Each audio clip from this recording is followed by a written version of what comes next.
Hey everyone and welcome back to the sports section. So, we've got some breaking news. We're linked with yet another South American player, yet another center back. Not only that, we've got some updates with regards to Michael Olise, with regards to maybe a potential other striker, plus more news on the Samu saga, which to be honest, is now completely out of control.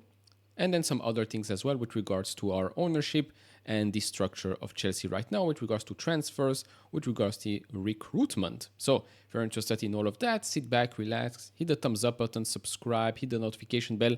Lots of you have not subscribed to the channel, so hit that subscribe button. It helps me out a lot, so thank you very much. First up, a little update. I wrote this in the community post as well. So a couple of updates from Fabrizio Romano. One, the Aston Villa payment for Maatsen will be split into several years.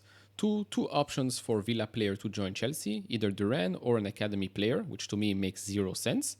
Three, Chelsea are interested in Calafiori, but Bologna will wait until after the Euros, probably because they know that he will perform quite well and the price could go up.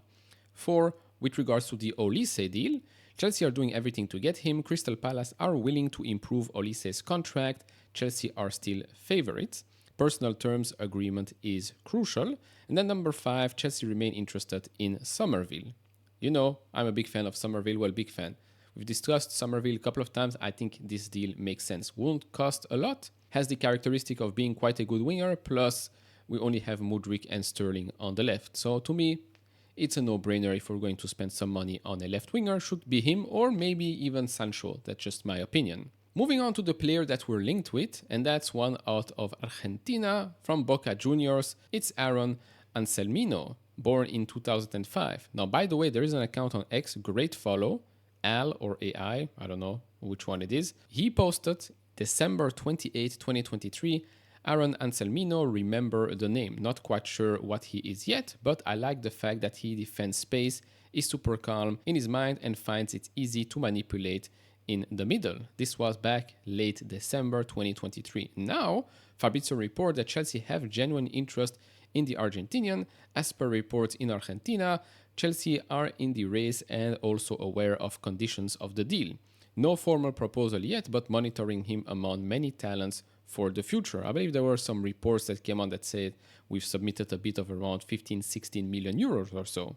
So, who the heck is this guy? Well, he was born April 29, 2005, so he's 19 years old, height 186 centimeters, position center back. As you can clearly see, he does not have a lot of games under his belt. Total 10, 1 goal. That's about it. So if you're going to watch some clips, some of them might pop up on the screen. There is really not a lot to look at, just so you know. I asked an LLM to basically summarize who he is. So that's what they said, or it said. Argentine center-back Aaron Anselmino is a rising star for Boca Juniors, attracting interest from top European clubs like Chelsea. Here's a quick rundown. Position defender known for strength, aerial ability, tackling. Anselmino rose through Boca Juniors Youth Academy and made his professional debut in June 2023. Despite battling injuries, that's something we have to look out for, his potential has impressed scouts. He's described as a tower in defense who dominates one-on-one situation. When defending one-on-one, Anselmino shows great awareness and discipline by not rushing to ground, especially near the penalty area. He's composed on the ball, but knows exactly when to ramp up the intensity. Off the ball, he's aggressive and physical, winning back possession without over-committing. So that's all we know for now with regards to the player. Of course, on paper, looks good, looks like a prospect. I mean, still young, very, very inexperienced. Hopefully we don't overpay, so the risk-reward here makes sense. But again, how many of those players are we going to attract? What's their path forward, right? If you look at our center backs right now, I mean, we just bought some center backs in the last year and a half too. So what's going to happen with him? It's not like he's 15 years old. He's already 19. So how long is he going to wait until we replace someone in our team today for him to play? Is he going to join us? Is it going to be a Blueco acquisition? So he goes to Strasbourg first and then joins us. Remains to be seen, but this strategy of going after extremely young players in South America in positions that are already quite populated, I mean, you have to ask yourself, why are they joining us? One is because of the money, or two is because they were promised that they're going to play in a year or two. I don't know. Do share your thoughts in the comment section below. Now, on that topic, we have some news from The Athletic here. So Clear Lake and Burley are spending 6 times more than the previous owner on youth recruitment and intend to scale it up. Chelsea's vastly increased spending on youth recruitment is most accurately characterized as a redirection of investment.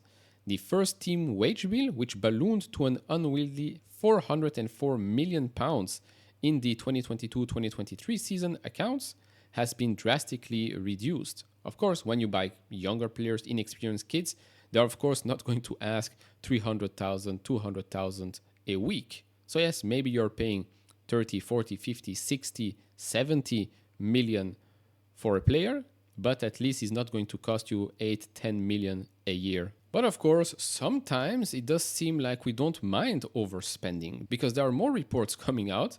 Chelsea have made not one, but 3 offers for Samu, even approaching 50 million including bonuses.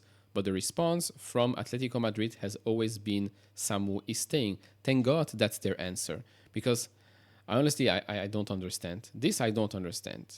Why are we keep pushing and putting that price higher and higher and higher? To me, it does not make sense. I'm sure he's a great prospect. We've talked about him. He's big, he's strong, fine. But I mean, don't push it. Don't push it. Because there are always other strikers that could be available for maybe the same amount of money, but with way more experience. Prime example here is Jonathan David from Lille, the Canadian striker. Chelsea, United, Tottenham and West Ham have all had conversations with Jonathan David representatives over a possible move to the Premier League. To be honest, I'm very, very surprised that he's still playing at Lille. These are his stats and some information. He's only 24 years old. Height, he's not the biggest out there. 1.8 meters. Center forward. Now, in the last couple of seasons, in his seasons in Ligue 1, he always had double-digit growth. First season, 13 goals. Second, 15. Third, 24. Last season, 19 goals. So overall, 71 goals, 11 assists in 146 games. So that's definitely not bad at all. Of course, it all depends how much Lille are going to ask. But, I mean, if we're willing to pay 50 million for Samu, then paying a little bit more, I would say, for Jonathan David with this track record shouldn't be an issue. Plus, if you look at the heat map, the characteristics, yes, he is playing as a second striker. The heat map, you can see that he could fit the Maresca system, dropping a little bit, helping out the midfielders, the wingers as well. With regards to the performance spider chart, you can see that a bit less than the other targets, carries and aerials as well. So if we compare it to the ones that we've covered before, Duran or Sesko, yes, aerial-wise, he's not as good. But overall, as a striker, he's way more experienced than Duran, way more experienced than Samu as well. Yes, okay, he's maybe not as big as them, but still a good profile in my opinion. Moving on to some extra information here with regards to Pedro Lima, the Brazilian right back, where we almost secured the deal, but then we got hijacked by Wolves. So one reason why Sporting Recife defender Pedro Lima is choosing between Wolves and Strasbourg rather than Wolves and Chelsea this summer is because of Josh Acheampong, who made his Premier League debut against Spurs in May. He's viewed internally as being in front of him, according to The Athletic. Now, of course, we're going to see more of him in preseason, and I agree. This is what I said yesterday or 2 days ago.